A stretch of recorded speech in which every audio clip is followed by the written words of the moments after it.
2024 वर्ष आता अगदी काही तासात संपणार आहे। अनेक आठवणी देऊन हे वर्ष गेलंय, काही सुखद काही दुःखद। प्रत्येकासाठी हे वर्ष वेगळं। मात्र 31 आणि नव्या वर्षाच्या स्वागतासाठी अनेकांची पसंती राहिली ती या सिंधुदुर्गला। आणि आपण आता थेट दृश्य पाहतोय ती वेंगुर्ला समुद्र किनाऱ्यावरची।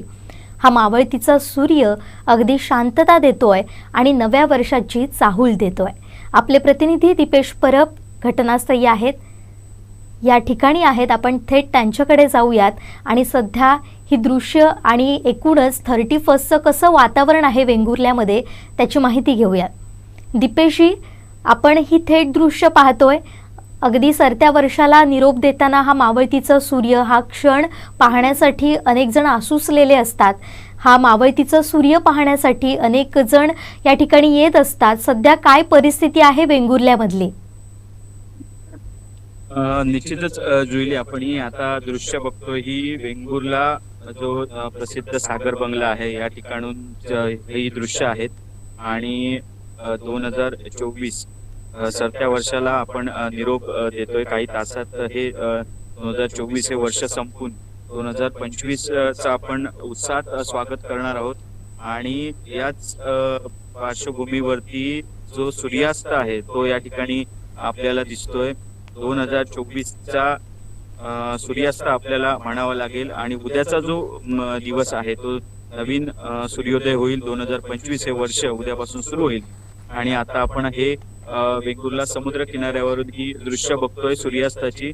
आणि ही दृश्य आपल्या मोबाईल मध्ये कैद करण्यासाठी अनेक पर्यटक सुद्धा या ठिकाणी दाखल झालेले आहेत।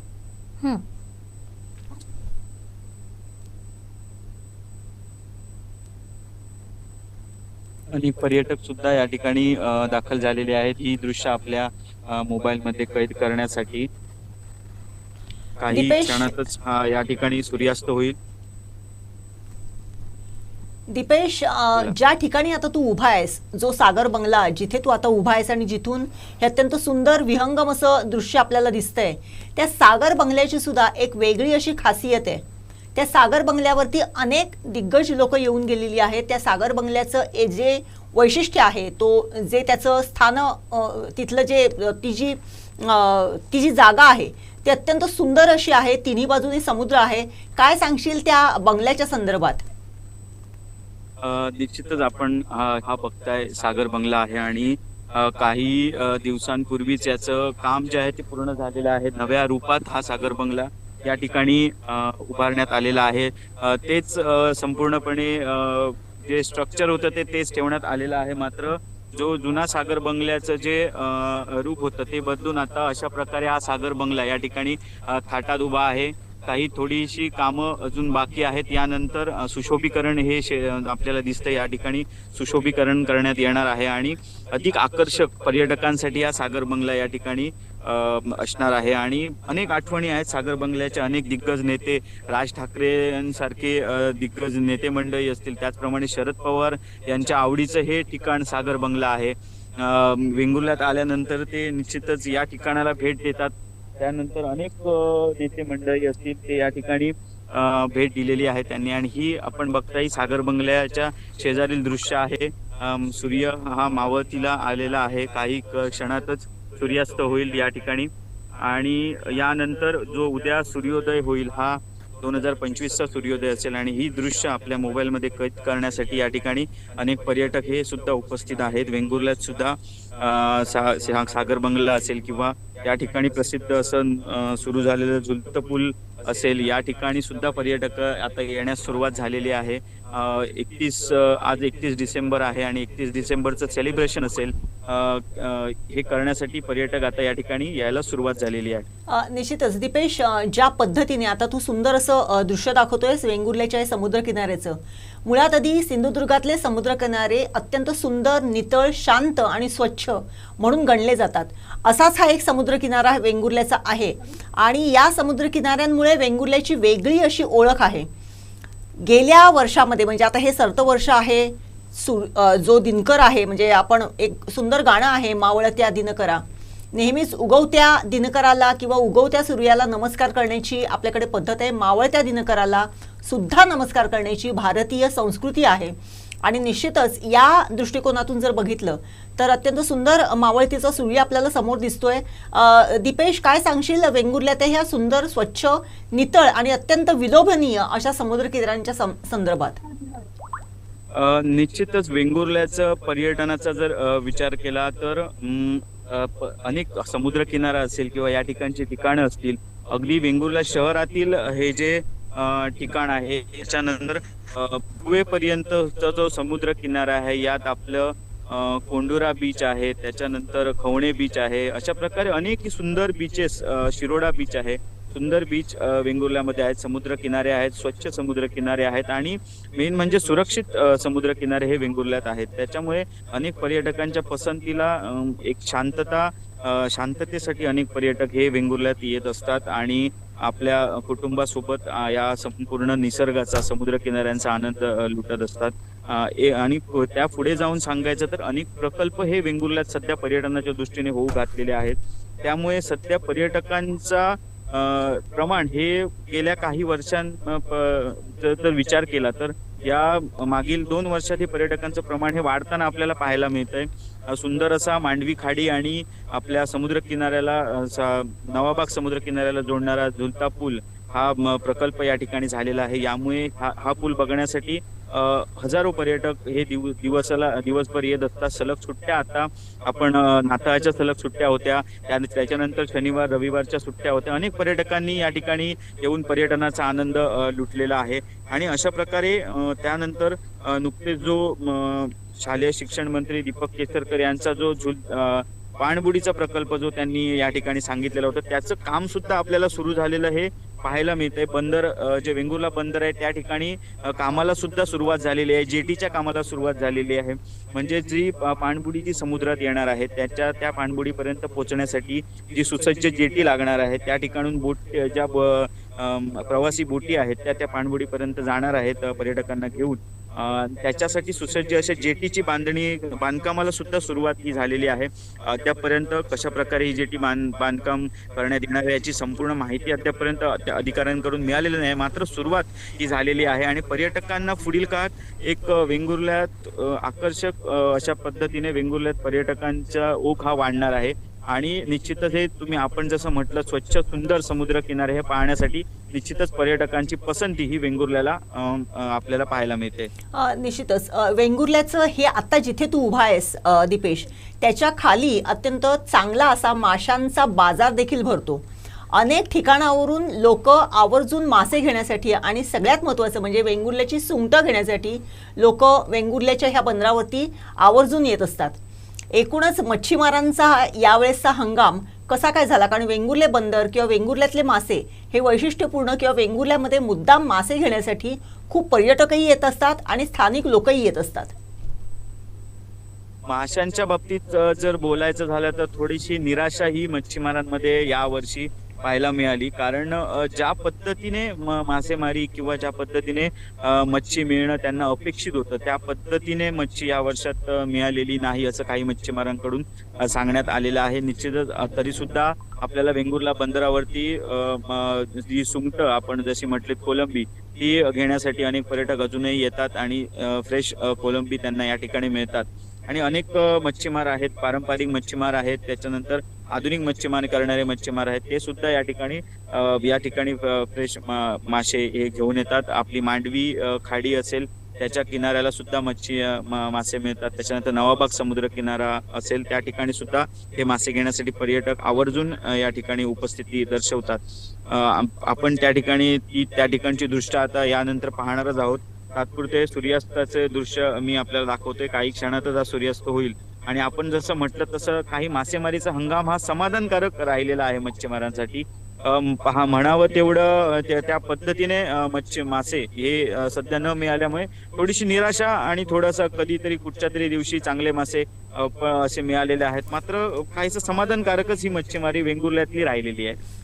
दीपेश, आपण या सगळ्याबद्दलच बोलणार आहोत, पण आता आपण थोडंसं बोलूया या सेलिब्रेशनसाठी. मागच्या काही दिवसांपासून आपण पाहत होतो वेंगुर्ल्यात सुद्धा पर्यटकांची पसंती दिसत होती, वेंगुर्ल्याला दिसत होती आणि तसं पाहायला गेलं तर सिंधुदुर्गच्या प्रत्येक किनाऱ्यांना ही दिसत होती आणि गर्दी दिसत होती. आताची सध्याची दृश्य काय आहेत, आताची परिस्थिती काय आहेत आणि अगदी काही वेळात हा सूर्यास्त होणार आहे, तो खाली येणार आहे आणि एक नवी आशा घेऊन जो दुसरा दिवस सुरू होणार आहे तो नववर्षाचा असेल. मात्र आत्ता सध्या वेंगुर्ले वासियांसाठी हा दिवस कसा ठरलेला होता किंवा मागचे जे काही दिवस सरले होते ते कशा पद्धतीचे होते? निश्चितच 2024 या संपूर्ण वर्षाचा जर विचार केला तर सुरुवातीपासून 2024च्या सुरुवातीपासून एक जे वेंगुर्ले ज्याच्यासाठी प्रसिद्ध आहे ते धार्मिक कार्यक्रम असतील हे उत्साहात वेंगुर्लेवासियांनी साजरे केले. सर्व एकोपा हा आपल्याला पाहायला मिळाला. मात्र यातच ज्या काही छोट्या मोठ्या ज्या घटना घडल्या त्याच्यामुळे वेंगुर्ला जास्त चर्चेत राहिला. या ठिकाणी धर्माचं तेढ निर्माण करणाऱ्या काही पोस्ट व्हायरल करण्यात आल्या, त्याच्यावरून या ठिकाणी तोडफोड झाली, राडा झाला. काही खुनाच्या घटना एखादी खुनाची घटना सुद्धा या ठिकाणी घडली, त्याच्यामुळे वेंगुर्ला चर्चेत राहिला. त्याच्यानंतर जे अपघात असतील याच्यामुळे वेंगुर्ला तालुका सुद्धा हा चर्चेत राहिला. संमिश्र आपल्याला हे संपूर्ण वर्ष पाहायला मिळालं. काही जणांच्या नशिबी आपल्याला या ठिकाणी सुखद प्रसंग पाहायला मिळाले, तर काही जणांच्या नशिबी दुःखद प्रसंग सुद्धा या वर्षात पाहायला मिळाले. असं संमिश्र वर्ष हे प्रत्येकाच्या वाट्याला हे आपल्याला पाहायला मिळालं. एकंदरीत मगाशी जसं म्हटलं, वेंगुर्ल्यातली मासेमारीचा विचार करता समाधानकारक राहिली. दुसरीकडे मात्र पर्यटनाचा जर विचार करता जी मागच्या वर्षीपेक्षा या वर्षी पर्यटकांचा ओघ हा वेंगुर्ल्यात वाढलेला पाहायला मिळाला. त्यामुळे काही ठिकाणी निराशा होती तर काही ठिकाणी आनंद होता. या ठिकाणचं जे झुलतं पूल हे उभं झाल्यानंतर या पुलाच्या शेजारी लहान लहान स्टॉल या ठिकाणी स्थानिकांनी उभारलेले आहेत. त्यांना सुद्धा या ठिकाणी रोजगार हा मिळाला.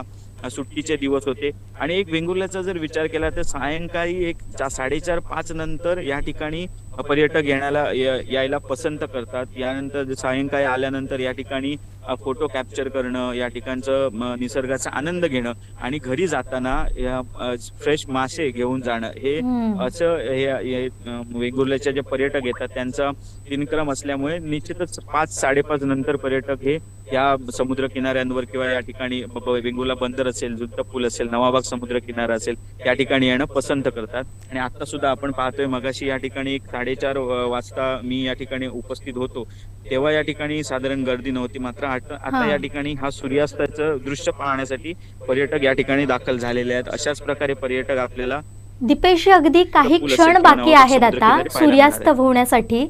अगदी काही क्षणात सूर्यास्त होईल आणि त्यानंतर खरं जल्लोष सुरू होईल 31st आणि त्यानंतर नववर्षाचं. या पर्यटकांशी तुम्ही संवाद साधू शकता का आता? त्यांच्या काय भावना आहे हे जाणून घेता येईल का? निश्चितच पर्यटकांशी आपण संवाद साधूच. मात्र सध्या सर्वजण बिझी आहेत. हे स्वतःचे फोटो कॅप्चर करण्यात या ठिकाणी बिझी झालेले आपल्याला पाहायला मिळतात. सूर्यास्त झाल्यानंतर आपण निश्चितच पर्यटकांशी सुद्धा संवाद साधणार आहोत.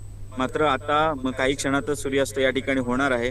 आपण दर्शकांना या सूर्यास्ताचं जे दृश्य आपण या नाही दीपेश, गेले 2-3 दिवस, गेले 4-5 दिवस तसं बघितलं तर सिंधुदुर्ग जिल्ह्यामध्ये ढगाळ वातावरण होतं, परंतु आज अत्यंत सुंदर क्लिअर वातावरण आहे. त्यामुळे सूर्यास्ता वेळेसच्या ह्या आसमंतातल्या रंगांची जी काही पखरण झालेली आहे ती अत्यंत सुंदर पद्धतीने दिसते. अत्यंत आपण एक छोटीशी बोट सुद्धा बघतोय, होडी बघतोय समुद्रामध्ये आणि कदाचित मच्छीमारीसाठी ती होडी चाललेली आहे आणि आपण बघतोय सूर्यास्त होतोय. दीपेश, अत्यंत सुंदर रंगांनी हा आसमंत जो आहे तो दिसतोय आपल्याला. सुंदर रंग त्या आसमंतामध्ये दिसत आहेत आणि त्याच्या पार्श्वभूमीवरती हे निळशार पाणी, अत्यंत मनोहारी असं हे दृश्य आहे आणि ते आपल्या कॅमेरामध्ये कैद करण्यासाठी अनेक पर्यटक तिथे दाखल झालेले आहेत. दीपेश, मावळत्या ह्या दिनकराच्या साक्षीने तू देखील एक ऐतिहासिक क्षण तिथे अनुभवतोयस. काही क्षणातच सूर्य हा या समुद्राच्या आड आपल्याला जाताना दिसणार आहे आणि पुन्हा एकदा एका नवीन वर्षाची पहाट घेऊन तो उद्या आपल्याला सकाळी आपल्या समोर येणार आहे. निश्चितच आपण बघतोय अत्यंत विलोभनीय असं दृश्य दिसतंय. समुद्राच्या आड सूर्य हा मावळतीला अस्ताला जाताना दिसतोय. 31 डिसेंबर 2024ची हा शेवटचा सूर्यास्त आहे 31 डिसेंबर 2024चं. आजच्या दिवसाचं 2024चा हा शेवटचा दिवस आहे आणि हा शेवटच्या दिवसाचा सूर्यास्त आहे. जुईली, अत्यंत विलोभनीय असं दृश्य दिसतंय. हो. सुंदर समुद्र, त्याच्यावरती आकाश आणि त्याच्याबरोबर मावळत्या अस्ताला जाताना हा सूर्य. काय सांगशील एकूणच या प्रसंगाला बघितलं किंवा हा जर मनोहारी जर हे बघितलं तर कुणालाही अत्यंत एकदम फ्रेश वाटेल आणि एक नवीन उभारी मिळेल की आपल्याला पुन्हा अत्यंत जिद्दीने खूप ऊर्जेने उठून उद्याची सकाळ आपल्याला गाजवायची आहे. जसं आता तुम्ही म्हणालात की सूर्य आता अस्ताला जातोय खरं, पण उद्याचा उजाडणारा दिवस एक काहीतरी वेगळं आपल्याला देणार आहे, वेगळी उमेद घेऊन येणार आहे. आणि त्यासाठीच आता आपण खरं तर 2024चा हा शेवटचा सूर्यास्त म्हणावा लागेल आणि तो आता अगदी लयास गेलेला आहे. ढगांच्या आड हा सूर्य लपलेला आहे आणि अगदी काही सेकंदातच ह्या सूर्यास्त झाल्याचं आपल्याला पाहायला मिळतंय. बघता बघता कधीच सूर्य ढगांच्या आड गेलाय, क्षितिजाच्या आड गेल्याचं आपल्याला पाहायला मिळतंय. अथांग पसरलेला हा वेंगुर्ल्याचा समुद्र आणि ढगांमध्ये ज्या काही सूर्यास्ताच्या मावळत्या ज्या संध्याकाळची जी आपण छटा म्हणतो त्या आता आकाशात येताना आपल्याला पाहायला मिळत आहेत. दीपेशी, मी विनंती करते तुम्हाला की या पर्यटकांशी, या नागरिकांशी तुम्ही बोलण्याचा प्रयत्न करा, त्यांच्या भावना काय आहेत हे जाणून घ्या, कारण आजचा दिवस प्रत्येकासाठी एक वेगळा ठरणार आहे. सरत्या वर्षाला निरोप देण्यासाठी हे सगळे पर्यटक इथं उपस्थित होते. अनेकांनी ही शेवटची दृश्य आपल्या मोबाईलमध्ये सुद्धा कैद केलेली होती आणि सगळ्यांची जी नजरा होत्या त्या इथं होत्या. काही क्षण या लोकांनी तिथं अनुभवलेत. सुखद क्षण हे त्यांनी आपल्या जसे डोळ्यात टिपले तसेच त्यांनी ते कॅमेऱ्यामध्ये सुद्धा कैद केलेले आहेत. आपण या पर्यटकांशी संवाद साधण्याचा प्रयत्न करू. निश्चितच अनेक पर्यटक आपल्या या ठिकाणी या सूर्यास्त पाहण्यासाठी या ठिकाणी आहेत आणि आपल्या सोबत काही पर्यटक आहेत जे आपल्या स्वतःच्या कॅमेरामध्ये सुद्धा फोटो कॅप्चर करतायत. काय सांगाल, सूर्यास्त पाहण्यासाठी आपण खास वेंगुर्ल्याला पसंती दिलेली आहे? कारण आम्ही इकडचं रहिवासी गाव आहे, तर आम्ही खूप 2 वर्षांकडे आलो आणि खूप इकडे सुधारणा केलेली आहे. मध्ये ते बीच वगैरे बांधलेलं आहे, ते कायाकिंग केलेलं आहे. खूप पर्यटकांसाठी एकदम खूप चांगली सोय केलेली आहे इथे आणि दृश्य दिसतं, या प्रकारचे दृश्य दिसते सूर्यास्ताचं. साधारण किती वर्ष तुम्ही वेंगुर्ल्याला पर्यटनासाठी येतात किंवा मिसेसचंच गाव असल्यामुळे याच्या अगोदर पण तुम्ही यायचात का? 3 पासून येतोय, म्हणजे 2020 वर्ष झाले. पण आताचा वेंगुर्ला आणि पूर्वीचा वेंगुर्ला खूप जमीन आसमानचा फरक आहे. आता तर खूपच इथे पर्यटकांसाठी खूप चांगल्या सोयी वगैरे केलेल्या आहेत आणि खूपच सुंदर आहे. निश्चितच, म्हणजे या ठिकाणी मागचे काही वर्षांचा विचार करता हे आताचे पर्यटक वाढतायत, हे या सोयी सुविधांमुळे वाढतायत, असं आपल्याला याबद्दल काय मत आहे आपलं? पूर्वी एवढ्या सुविधा नव्हत्या, पण आता चांगल्या सुविधा आहेत इकडे. जेवणाचे इकडे खानावळ वगैरे पण आहेत, 4-5 खानावळ एकदम प्रसिद्ध आहेत. तिथे जेवण वगैरे खूप उत्तम मिळतं. त्यांचं मार्केट आहे वेंगुर्ला मार्केट, तिथे पण जे प्रत्येक प्रकारचे जे कोकम वगैरे काय आपल्याला जे मिळतात, तिकडचे जे स्थानिक जे काय म्हणतात पदार्थ किंवा काय मोठे काय खूप छान आहेत. आपल्याला आता आमचे दर्शक लाईव्ह बघतायत, काय आपण या सरत्यावरचा सूर्यास्त झालेला आहे, उद्या नवीन वर्ष 2025 ची सुरुवात होईल, दर्शकांना काय आपण सांगाल? दर्शकांना एवढं सांगू शकतो, 2025 चांगला पॉईंट आपण 2025 स्वागत करूया आणि चांगल्या विचारासाठी घेऊन स्वागत करूया. 2024 आपण बाय बाय करतोय. खूप चांगल्या गोष्टी, वाईट गोष्टी घेऊन गेलो, पण आम्ही 2024 पण एकदम खूप आपल्या चांगल्या गेलेल्या आहे, आपल्यासाठी, आपल्या मुंबईसाठी, आपल्या महाराष्ट्रासाठी, आपल्या देशासाठी.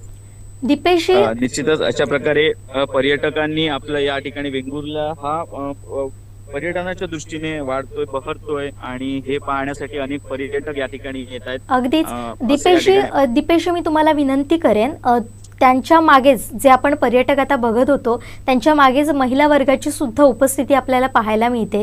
त्यांच्याशी जर तुम्ही संवाद साधलात, त्यांच्या भावना तुम्ही जाणून घेण्याचा प्रयत्न कराल का? ते आता सेल्फी काढण्याच्या नादात आहेत, सेल्फी काढण्याचा ते आनंद लुटतात, त्यांच्याशी संवाद साधण्याचा प्रयत्न करूया. आहेत महिला वर्ग सुद्धा आहेत. काय सांगाल मॅडम, आपण कुठून आलायत आणि कसं वाटतंय वेंगुर्ला आणि आजचा 31 आहे, काय सेलिब्रेशन असेल आज आपलं, काय सांगाल? आम्ही मुंबईवरून आलोय आणि वेंगुर्ला माझा माहेर आहे. त्यामुळे मी खूपच फॅमिलियर आहे आणि वेंगुर्ला खूपच सुंदर आहे आणि पर्यटकांनी नक्की इथे यावं. लास्ट इयरचा आम्ही 2024चा सनसेट बघितला, last sunset of the year. तर खूप छान वाटतंय. साधारण आता तुम्ही किती दिवस वेंगुर्ल्यामध्ये आहात? सुट्टी 3 दिवस आहोत. मुलांचे क्रिसमस वेकेशन्स आहेत, तिथपर्यंत आम्ही आहोत. मग आपण वेंगुर्ला बंदर असेल किंवा नवाबाग असेल आणि कुठे कुठे आपण फिरलायत वेंगुर्ल्यामध्ये काय? सागरेश्वर बीच आहे, कॅम्प सुद्धा छान परिसर आहे बघण्यासारखा. परत हे जे सातेरीचं देऊळ आहे, तोबाचं देऊळ आहे, छोटी छोटी जी देवळं आहेत ती पण छान बघण्यासारखी आहे. निश्चितच आपण लहानपणापासून या ठिकाणी आहेतच. त्यावेळेचा वेंगुर्ला आणि आताचा जो वेंगुर्ला या ठिकाणी वाढतोय पर्यटनाच्या दृष्टीने, याबद्दल काय सांगाल? खूप डेव्हलप झालंय आता, म्हणजे एवढ्या सोयी नव्हत्या पूर्वी.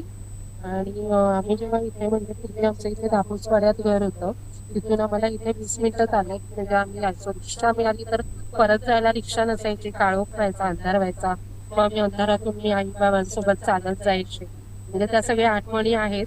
पण सनसेट जो होता तो तसाच आहे आणि तो तसाच सुंदर आहे आणि नक्कीच बघायला यावा. म्हणजे निश्चितच तुमची सुद्धा छोटी मुलं आहेत, त्यांना पण आता तुम्ही वेंगुर्ल्याची जी आपलं आता बघतोय ते पण या ठिकाणी सेल्फी काढत होते. आमचे दर्शक आपल्याला बघतायत, त्यांना काय संदेश द्याल 2025चा आणि पर्यटकांना काय सांगाल वेंगुर्ल्याबद्दल? वेंगुर्ला तर छानच आहे, पर्यटकांनी निश्चित भेट द्यावं. आणि to all the viewers, wish you a very happy new year 2025. निश्चित, थँक्यू. अशा प्रकारे उत्स्फूर्त प्रतिक्रिया आहेत वेंगुर्ल्याबद्दल पर्यटकांच्या आणि जे पर्यटक आहेत ते या ठिकाणी येत आहेत आणि अजूनही सूर्यास्त झालेला आहे. आणि या ठिकाणी याच्यानंतर वेंगुर्ला बंदर असेल किंवा नवाबाग समुद्र किनारा असेल, झुलतं पूल असेल, या ठिकाणी सुद्धा पर्यटक हे जाणार आहेत. आपण त्या ठिकाणचे सुद्धा दृश्य आपल्या दर्शकांना दाखवणार आहोत. निश्चितच दीपेश, 31 म्हटला की युवाईचे, तरुणांचे अत्यंत सुंदर सुंदर प्लॅन्स ठरलेले असतात. वेंगुर्ल्यातली युवाई काय म्हणते आजच्या दिवशी? वेंगुर्ल्यातल्या युवाईने काय साधारण प्लॅन ठरवलेले आहेत? कुठल्या ठिकाणांना त्यांची पसंती आहे? आणि आजचं रात्रीचं सेलिब्रेशन, आजचं 31st सेलिब्रेशन कशा पद्धतीचं असेल वेंगुर्ल्यातलं? निश्चितच जर सेलिब्रेशनचा जर विचार केला तर प्रत्येकाची वेगवेगळी पसंती आहे, प्रत्येकाची वेगवेगळी ठिकाणं आहेत ठरवण्यात आलेली आहेत तिथे सेलिब्रेशन करायचं. युवाची पसंती आपण या ठिकाणी बघतो, युवा वर्ग सुद्धा मोठ्या प्रमाणात या ठिकाणी उपस्थित आहे. काही युवा वर्ग हा या ठिकाणी वेंगुर्ल्याला लागूनच गोवा राज्य असल्यामुळे त्या ठिकाणी सुद्धा सेलिब्रेशनसाठी जातात. मात्र वेंगुर्ल्याला सुद्धा सध्या पसंती मिळते नवीन वर्षाच्या स्वागतासाठी किंवा या सरत्या वर्षाचा निरोप देण्यासाठी 31st साठी. या ठिकाणची हॉटेल्स सुद्धा सज्ज झालेली आहेत. ठिकठिकाणी हॉटेल मध्ये सुद्धा 31st सेलिब्रेशनचे प्लॅन्स केलेले आहेत आणि त्या ठिकाणी पर्यटकांसाठी सोयी सुविधा असतील किंवा जे मासे खाण्यासाठी जे पर्यटक बाहेरून येतात, स्पेशली म्हणजे कोल्हापूर असेल, सांगली असेल, वरच्या पट्ट्यातून अनेक पर्यटक हे ह्या सुट्टीच्या दिवसांमध्ये या वेंगुर्ल्यात दाखल झालेले आहेत. हॉटेल्सचा जर विचार केला तर सर्व जी हॉटेल्स आहेत ती वेंगुर्ल्यातून सध्या फुल आहेत. वेंगुर्ल्यामध्ये स्टे करत आहेत पर्यटक. जरी सुद्धा आपल्याला काही ठिकाणी गर्दी कमी दिसत असेल तरी सुद्धा काही पर्यटक हे या ठिकाणी हॉटेल त्यांनी बुक केलेली आहेत. हॉटेल बुक करून ते वेंगुर्ल्याचा जो इतर परिसर आहे म्हणजे शिरोडा असेल, त्याचप्रमाणे जे खवणे बीच असेल, खवणे बीच मध्ये सुद्धा सध्या कायाकिंग जी आपली सफर आहे, बोट सफर, ती करण्यासाठी सुद्धा पर्यटकांची पसंती आहे. मॅंग्रोव्ह पर्यटकांना बघायला मिळत आहेत. आपल्या वेंगुर्ला नवाबाग जो झुलतं पूल झालेला आहे त्या ठिकाणी सुद्धा स्थानिक जे युवक आहेत त्यांनी सुद्धा हे कायाक हे जी सफर आहे ती सुरू केलेली आहे.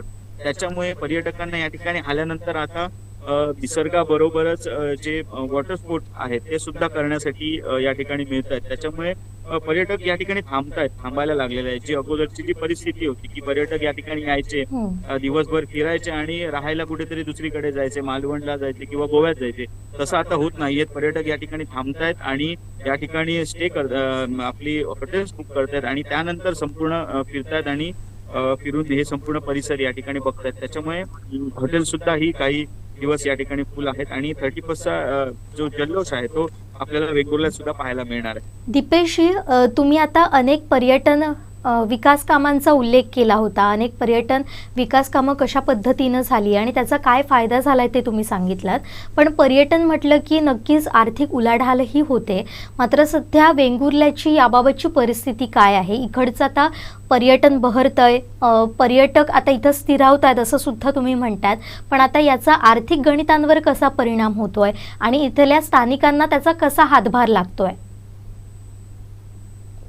निश्चितच हे दाखवतोय मी. ही तुम्ही खालची ही या ठिकाणी वेंगुर्ला बंदरवरची ही दृश्य आहेत, जे मगाशी म्हटल्याप्रमाणे या ठिकाणी वेंगुर्ला जे बंदर आहे ते त्याच्या बाजूलाच आहे. मात्र त्या ठिकाणी काम सुरू असल्यामुळे या ठिकाणी जे मच्छी विक्रेत्या महिला असतील त्यांना या ठिकाणी जागा देण्यात आलेली आहे. अनेक पर्यटक आता दाखल होत आहेत, फ्रेश मासे घेण्यासाठी या ठिकाणी येत आहेत किंवा पर्यटनाचा आनंद लुटण्यासाठी या ठिकाणी येत आहेत. हे आपण समोर बघतायत, हे झुलतं पूल ज्याला म्हटलं जातं ते या ठिकाणी आहे. आणि त्याच्यानंतर नवाबाग मधल्या ज्या मच्छीमार बोट आहेत किंवा होड्या आहेत त्या जाण्यासाठी अडथळा होत होता मार्गाचा, आणि तो अडथळा दूर करण्यासाठी हा जो ब्रेक वॉटर बंधारा या ठिकाणी मंजूर करण्यात आलेला होता तो आपल्याला दिसतोय. आणि त्याच्यानंतर अजूनही याचं काम आहे. ही मधली जे आपल्याला या ठिकाणी संपूर्ण वाळू दिसते ती काढण्यात येणार आहे आणि त्यामुळे संपूर्ण मार्ग हा मच्छीमार बोटींसाठी खुला करण्यात येणार आहे. आणि हे अशा प्रकारचे हे सुंदर दृश्य आपल्याला या ठिकाणी पाहायला मिळतंय. आणि निश्चितच दुसऱ्या बाजूने जर विचार केला तर आर्थिक गणितही बदलत आहेत. ज्या पद्धतीने या ठिकाणी झुलतं पूलचं काम पूर्ण झाल्यानंतर अनेक पर्यटक या ठिकाणी येऊ लागले आणि त्याच्या बाजूला छोटे छोटे स्टॉल या ठिकाणी निर्माण झालेले आहेत. आणि छोटे स्टॉल निर्माण झाल्यामुळे त्या ठिकाणचे जे स्थानिक असतील त्यांना रोजगार मिळालेला आहे. त्याच्यामुळे मच्छी विक्रेत्या महिला असतील, मच्छीमारांना याचा काही प्रमाणात फायदा झालेला आहे. अशा प्रकारे जसजसं पर्यटन आता पुढे अजूनही प्रकल्प येणार आहेत, अजूनही बंदरचं सुशोभीकरण होणार आहे. त्याच्यानंतर बंदराकडे येणारा जो मार्ग आहे त्याचं सुशोभीकरण होणार आहे. या ठिकाणी जलबांधेश्वरचं सुद्धा ते बाजूलाच जे ठिकाण आहे त्याचं सुशोभीकरण वेंगुर्ला नगर परिषदेच्या वतीने करण्यात आलेलं आहे. अशा प्रकारे अनेक येऊ घातलेले प्रकल्प आहेत. त्याच्यामुळे पर्यटकांची ही वाढ निश्चित पुढच्या आपल्याला 2-3 वर्षांनी मोठ्या प्रमाणात पाहायला मिळेल. आणि यात एक मोठं आव्हान असेल की वेंगुर्ल्याचं जे सौंदर्य आहे, वेंगुर्ल्याचं जे पर्यटनाचं सौंदर्य आहे, स्वच्छ सुंदर वेंगुर्ला असं जे आपले या ठिकाणी संपूर्ण जगभरात हे नाव प्रसिद्ध झालेलं आहे, ते टिकून ठेवणं आणि पर्यटकांना याचा आनंद घेणं हे एक आव्हान पुढच्या 2-3 वर्षात आपल्याला या ठिकाणी पाहायला मिळेल. धन्यवाद दीपेशजी, तुम्ही फार महत्त्वपूर्ण माहिती दिली आणि सरत्या वर्षातले प्रत्येक अपडेट तुम्ही आमच्या दर्शकांपर्यंत पोहोचवलात. अगदी सूर्यास्तसुद्धा तुम्ही तुमच्या माध्यमातून आपल्या दर्शकांपर्यंत दाखवलात. हे दृश्य पाहण्यासाठी अनेक जण आसुसलेले असतात, त्यांना ते घर बसल्या पाहता आलं ते केवळ तुमच्यामुळे. आणि ही आपण थेट दृश्य पाहतोय आता सागर बंगल्याच्या समोरची अथांग पसरलेला समुद्र, डोंगर आणि लागलेल्या होड्या, अगदी आल्हाददायक वातावरण आपल्याला पाहायला मिळतंय. केवळ आणि केवळ नेत्र सुखद ज्याचा आपण उल्लेख करतो किंवा ज्याचं आपण वर्णन करतो ते काय असेल तर हे वेंगुर्ला आणि वेंगुर्ल्याचे हे सगळे समुद्र किनारे, ज्याचं हे केवळ एक आपण इथूनच आपल्याला पाहायला मिळतोय तो म्हणजे झुलता पूल. आणि या समुद्राच्या लाटा धडकतायत आणि आता नववर्षाच्या स्वागतासाठी जो दीपेश हे जे काही दाखवतोय इथे खरंच संध्याकाळी मासे घ्यायला जाणं म्हणजे एक पर्वणी असते. कारण जो खवय्या आहे, जो अत्यंत चांगला मत्स्याहारी आहे, असा जो मत्स्याहारी माणूस आहे किंवा जो खवय्या माणूस आहे तो आवर्जून या बंदरावरती जात असतो. दीपेश आता जी दृश्य दाखवतोय तिथे आवर्जून जात असतो. अत्यंत फ्रेश मासे इथे मिळतात. सगळ्यात महत्त्वाचं म्हणजे खूप चांगले असे कोळंबी ज्याला म्हणतात किंवा प्रॉन्स म्हणतात, सुंगटं म्हणतात, ती वेंगुर्ल्याच्या ह्या बंदरावरती खूप चांगली मिळतात. आणि ही सुंगटं घेण्यासाठी खूप लोक इथे सातत्याने येत असतात. वेंगुर्ल्याच्या बंदराची सुंगटांची जी काही चव असते ती सुद्धा एक वेगळी आहे. प्रत्येक समुद्रकिनाऱ्याच्या माशांची चव वेगवेगळी असते, तशी समुद्राची ह्या वेंगुर्ल्याच्या समुद्रकिनाऱ्यावरची पर्टिक्युलरली इथल्या बंदरावरची जी काही सुंगटं आहेत ती घेण्यासाठी खूप लांबून अगदी गोव्यातून सुद्धा लोक इथे येतात आणि सुंगटं घेऊन जातात. त्यामुळे आत्ता जी काही आपण बघतोय दृश्य, आता अर्थात इथे थोडंसं काम सुरू आहे, परंतु त्या मच्छीमार महिलांसाठी त्यांनी अलीकडे जिकडे मगाशी आता दीपेशने दाखवलं तिथे त्यांच्यासाठी सोय केलेली आहे. आणि आता जसजसा थोडा काळोख पडत जाईल तसतशा बोटी यायला सुरुवात होतील बंदरावरती. आणि ह्या सगळा जो परिसर आहे तो मासे घेणाऱ्या लोकांनी फुलून गेलेला असेल. निश्चितच ते मासे घेणं हा सुद्धा एक सुखद अनुभव असतो. मासे पारखून घेणं, मासे तिथे घेणं आणि ते घरी घेऊन जाऊन त्याचे वेगवेगळे पदार्थ बनवणं हे गृहिणीला खरंच अत्यंत चांगला असा एक तो सोहळा असतो. अत्यंत सुंदर असं दृश्य दिसतंय. जसं मगाशी दीपेशने म्हणाला की वेंगुर्ल्याने संपूर्ण जगामध्ये स्वच्छतेसाठीचं मानांकन मिळवलेलं आहे. वेंगुर्ला नगरपालिकेने कायमस्वरूपी स्वच्छ वेंगुर्ला म्हणून आपला नावलौकिक गाजवलेला आहे. आणि तशाच पद्धतीने आपण बघतोय सुंदर असं वेंगुर्ले बंदर, अत्यंत सुंदर किनारपट्टी, बोटी आता यायला सुरुवात झालेली आहे, मच्छीमार बोटी यायला सुरुवात झालेली आहे. दीपेश, आपण कन्क्लूड करण्यापूर्वी मला तुला एकच विचारावं असं वाटते की ह्या सगळ्या गोष्टी झाल्या, परंतु वेंगुर्ला ह्या वर्षी राजकारणाच्या दृष्टिकोनातून कशा पद्धतीने राहिला? निश्चितच राजकीय जर विचार केला तर या वर्षामध्ये लोकसभेची निवडणूक झाली, त्याच्यानंतर विधानसभेची निवडणूक झाली आणि वेंगुर्ल्यात एकंदरीत जर पाहायला मिळालं तर वेंगुर्ले वासियांनी संपूर्ण तालुक्याचा विचार केला तर यामध्ये महायुतीला या ठिकाणी पसंती ही लोकांची पाहायला मिळाली. सर्वाधिक मताधिक्य हे महायुतीचे जे उमेदवार होते, लोकसभेचे उमेदवार नारायण राणे असतील खासदार, आणि त्यानंतर आता विधानसभेचे उमेदवार आमदार दीपक केसरकर असतील, यांच्या पाठीमागे जनता ही या ठिकाणी राहिली, महायुतीच्या पाठीमागे राहिली आणि त्यांना या ठिकाणी मताधिक्य हे पाहायला मिळालं. मात्र ज्या पद्धतीने शांततेमध्ये या ठिकाणी निवडणूक प्रक्रिया पार पडली, जी वेंगुर्ल्याची शांतता प्रियची ओळख आहे, तशाच प्रकारे या ठिकाणी निवडणूक प्रक्रिया पार पाडलेली आपल्याला पाहायला मिळाली. आणि हे वर्ष जर म्हणावं तर ते 2 मोठ्या निवडणुका या असल्यामुळे राजकीय दृष्ट्याही चर्चेत वेंगुर्ला या ठिकाणी राहिलेला आहे. एवढं. धन्यवाद दीपेशी. आपण जाता जाता पुन्हा एकदा आपल्या दर्शकांना समुद्राची वेंगुर्ला बंदराची ही दृश्य दाखवूया आणि त्यानंतर मग पुन्हा एकदा मी मॅडमकडे येईनच. एकदा शेवटी जाताना आपण हे थेट दृश्य दाखवूयात आपल्या दर्शकांसाठी. मी पुन्हा एकदा दीपेशी यांच्याकडे जाईन. निश्चितच ही दृश्य बघतोय आपण, वेंगुर्ला बंदर येथील ही दृश्य बघतोय आणि वेंगुर्ला बंदरचं जे काम आहे ते सुरू झालेलं आहे. याला निश्चितच 1 ते 1.5 वर्ष हे लागेल, कारण मोठं काम आहे. वेंगुर्ला बंदराचं हे संपूर्णपणे काम करण्यात येणार आहे आणि त्याच्यानंतर व्यवस्थित प्लॅटफॉर्म तयार करण्यात येणार आहे या ठिकाणी आणि अनेक सुशोभीकरण या ठिकाणी करण्यात येणार आहे. असे अनेक प्रकल्प पुढील काळात वेंगुर्ल्यात होणार आहेत. त्याच्यामुळे पर्यटनात सुद्धा वाढ झालेली आपल्याला पाहायला मिळणार आहे. अनेक स्थानिकांच्या हाताला रोजगार सुद्धा या ठिकाणी उपलब्ध होणार आहेत आणि अशा प्रकारे अनेक पुढील काळात आपल्याला वेंगुर्ला हे काही पद्धतीने बदललेलं दिसेल. मात्र एक आव्हान असेल, नागरिकांच्या समोर असेल, पर्यटकांच्या समोर असेल, या ठिकाणचे लोकप्रतिनिधी असतील त्यांच्या समोर असेल की वेंगुर्ल्याची जी ओळख आहे स्वच्छ आणि सुंदर वेंगुर्ला ही, जरी पर्यटकांचा ओघ वाढला, जरी या ठिकाणी पर्यटन वाढलं, तरी ते स्वच्छ आणि सुंदर वेंगुर्ला हे जे ठेवण्यासाठी संपूर्ण अधिकारी वर्ग असतील, लोकप्रतिनिधी असतील आणि स्थानिक ग्रामस्थ असतील यांच्या समोर हे आव्हान असणार आहे पुढील येणाऱ्या वर्षामध्ये.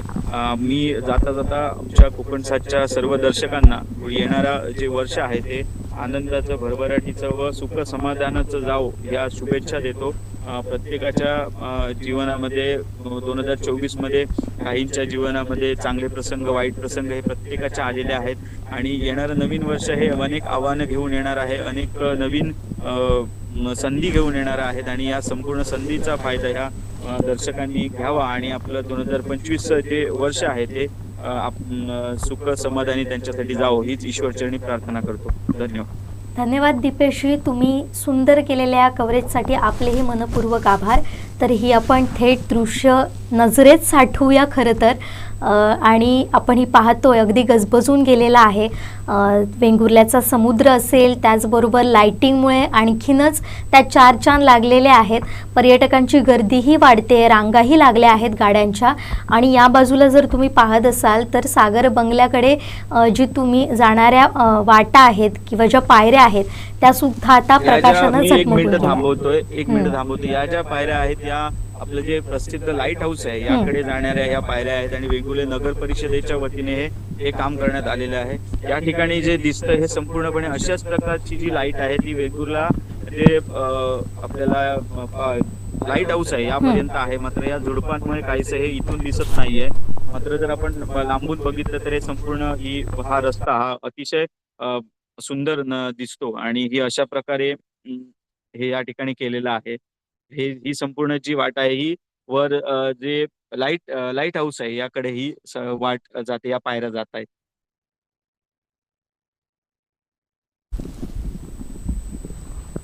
धन्यवाद दीपेशजी, पुन्हा एकदा आपले मनपूर्वक आभार. ही थेट दृश्य जी आहेत ती वेंगुर्लामधली आहेत, वेंगुर्ल्याच्या समुद्रकिनाऱ्यावरची आहेत. ही थेट दृश्य आता फक्त आपण डोळ्यात साठवू शकतो. या दृश्यांसह दीपेशजी मी आपली रजा घेते. धन्यवाद, मनपूर्वक आभार आपले. मॅडम मी तुमच्याकडे पुन्हा एकदा येईन. आता आपण ह्या सगळ्या गोष्टी आपण पाहिल्या, सूर्यास्त पाहिला, त्यानंतर कशा पद्धतीनं पर्यटक अगदी लांबून लांबून इथं आलेले आहेत, मुंबईहून इथं आलेले आहेत. पण याबद्दल बोलण्यापूर्वीच आपण थोडी देवगडमध्ये काय चाललं आहे आणि मालवणमध्ये काय चाललं आहे ते सुद्धा पाहणार आहोत. सुरुवातीला जाऊया आपण मालवणमध्ये, आणि मालवणमध्ये नेमकं कशा पद्धतीनं पर्यटकांनी पसंती दिली आहे ती सुद्धा दृश्य आपल्याला पाहायची आहेत. थेट जाऊयात मालवणात.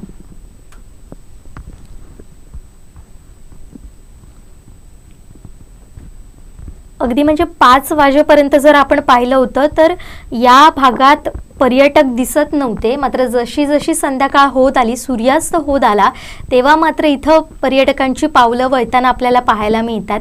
जसं आपण वेंगुर्ल्याची थेट दृश्य पाहिलेली तशीच ही मालवणची आहेत.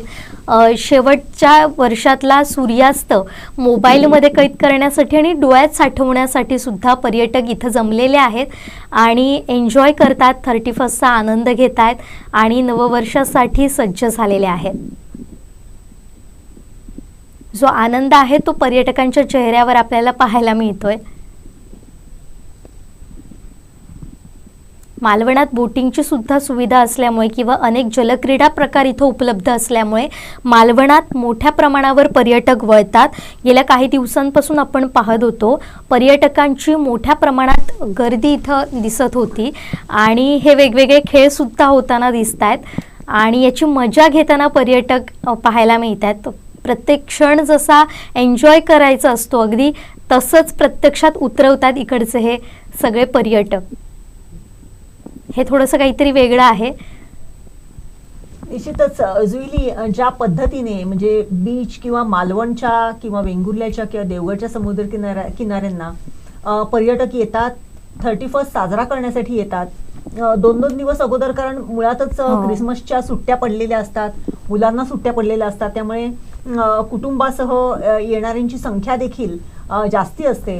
आपण बघतोय इथे साहसी प्रकार जे आहेत ते देखील आपण बघतोय मालवणच्या या समुद्र किनाऱ्यावरती सुरू झालेले आहेत. अनेक लोक मालवण म्हटल्यानंतर सिंधुदुर्ग किल्ला बघण्यासाठी जातात आणि ही किल्ल्याची जी काही होडी सेवा आहे ती आपण बघतोय.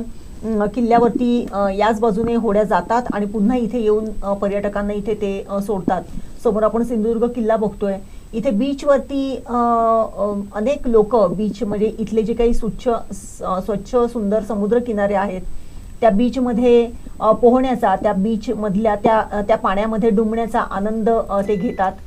आणि निश्चितच या पद्धतीने जर बघितलं तर मालवणच्या किनाऱ्यावरती येणाऱ्यांची संख्या देखील भरपूर आहे. मालवण म्हटलं की बाजूलाच तारकर्ली, देवबाग हे 2 अत्यंत सुंदर असे समुद्र किनारे आहेत. तारकर्लीच्या देखील किनाऱ्यावरती अनेक पर्यटक येतात. अनेक पर्यटकांची वर्षभर तारकर्लीच्या किनाऱ्यावरती राबता असतो आणि आज 31 डिसेंबर जर म्हटलं तर निश्चितच पर्यटक इथे भरपूर प्रमाणात येतात आणि हा जो काही वर्षातला शेवटचा दिवस आहे तो आनंदात जल्लोषात घालवण्यासाठी अनेक लोक मालवणच्या किनारपट्टीवरती सुद्धा त्यांची पावलं वळतात.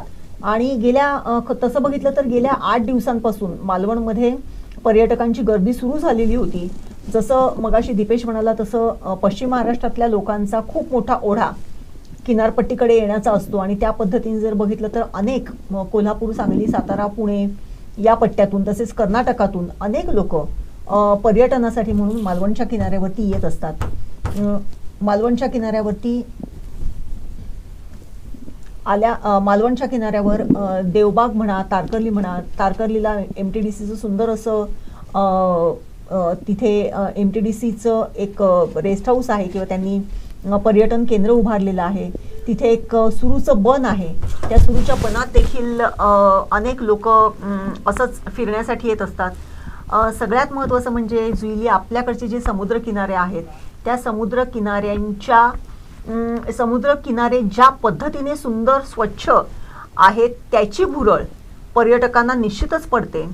अत्यंत चांगले समुद्रकिनारे सुंदरपणे म्हणजे वाळूमध्ये सुद्धा आपण फिरताना एक प्रकारचा वेगळा फ्रेशनेस या समुद्रकिनाऱ्यावरून फिरताना आपल्याला मिळतो.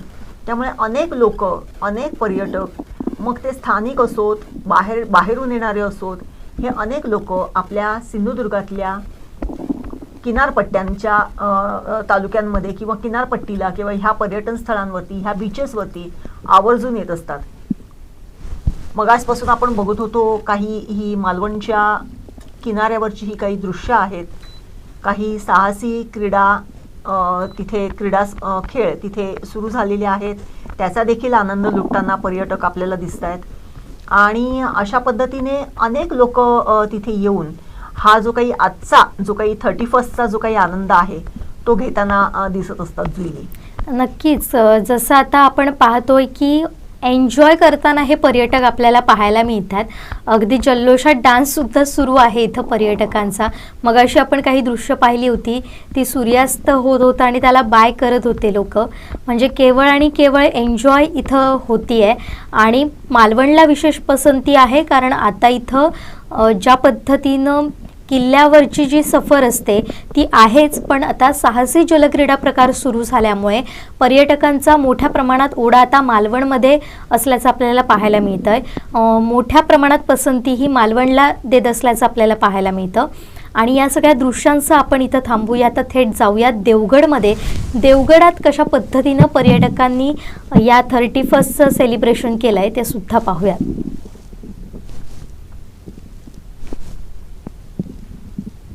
ही थेट दृश्य आहेत देवगडमधली. देवगडचं पवनचक्की गार्डन आहे. तिथे हे पर्यटक उपस्थित आहेत, पर्यटनाचा आनंद घेत आहेत. मागच्या काही वर्षांपासून खरं तर देवगडमध्ये या पवनचक्की गार्डनने 4 चांद लावले होते आणि तिथं अनेक विकास कामं सुद्धा झालेली आपल्याला पाहायला मिळतात. खास पर्यटकांसाठी तिथे सेल्फी पॉईंटसुद्धा उभारलेले आहेत. आणि काही दिवसांपूर्वीच तिथं शंकराची एक मोठी मूर्तीसुद्धा बांधण्यात आलेली होती, जिचं लोकार्पण आताचे मत्स्य आणि बंदर विकास मंत्री नितेश राणे यांनी केलेलं होतं. त्यांच्या उपस्थितीमध्ये याचं लोकार्पण झालेलं होतं. त्याला सुद्धा पर्यटक पसंती देत असल्याचं आपल्याला पाहायला मिळतात. देवगडाची आणखीन एक विशेष बाब सांगायचीच तर इथं झिपलाईनसुद्धा सुरू झालेली आहे. त्याचा सुद्धा आनंद इथं घेण्यासाठी पर्यटक येत असतात. त्यामुळे समुद्र थेट उंचावरून पाहण्याचा जो काही आनंद आहे, एन्जॉयमेंट आहे, ती इथं देवगडमध्ये आल्यावर त्यांना घेता येते. त्यामुळे ज्या पद्धतीनं वेंगुर्ल्यात ओढा असतो पर्यटकांचा, मालवणमध्ये जलक्रीडेसाठी असतो, तसाच तो देवगडचं सौंदर्य, देवगडचा समुद्रकिनारा पाहण्यासाठी आणि मजा लुटण्यासाठी सुद्धा पर्यटक इथं येत असल्याचं आपल्याला दिसून येतं. ही थेट दृश्य आहेत देवगडमधली.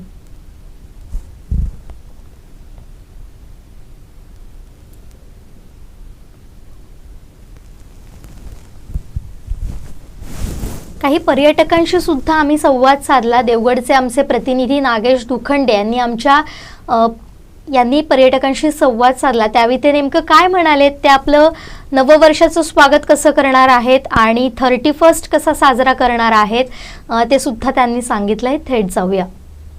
निसर्ग खूपच सुंदर आहे इथे. निसर्ग सौंदर्य, कुणकेश्वरचं मंदिर, हे देवगडची इथली बाग, हे पवनचक्क्या आणि अथान समुद्र खूपच सुंदर आहे. लाईट हाऊस पण छान आहे, बघण्यासारखं आहे इथे. आता कुणकेश्वरला जाणार इथून. आम्ही फॅमिलीसोबत आलो आहे. असं रिलॅक्स शांत वातावरण हवं आहे. म्हणजे आता आपण गोव्याला वगैरे गेलो तर खूप असा आवाज, खूप नॉईज असतं, तसं नाही. इथे खूप शांतता आणि पीस आहे. छान वाटतंय. नाव कसं? माझं नाव विनीता चव्हाण. आम्ही रत्नागिरीमधून आलो आहे. इथे हॉटेल्स फार कमी आहेत. हॉटेल्सची सोय व्हावी. बाकी की छान आहे इथे, खरंच छान आहे. एकल इथे खूप छान आहे, नैसर्गिक सौंदर्य इतकं छान आहे आणि मुळात स्वच्छता आहे आणि आधुनिकीकरण जास्त नाही झालेलंच बरं असं वाटतं. इथे जसं आहे ना नॅचरली तसंच ठेवावे. आम्ही 31 डिसेंबर साजरा करण्यासाठीच आज या देवगडच्या पवनचक्की गार्डनमध्ये आम्ही आलेलो आहोत. आमच्याबरोबर आमच्या शाळेची मुलं आहेत. दोडामार्ग तालुक्यातून आम्ही आलेलो आहे. खूप सुंदर असं हे क्षेत्र आहे.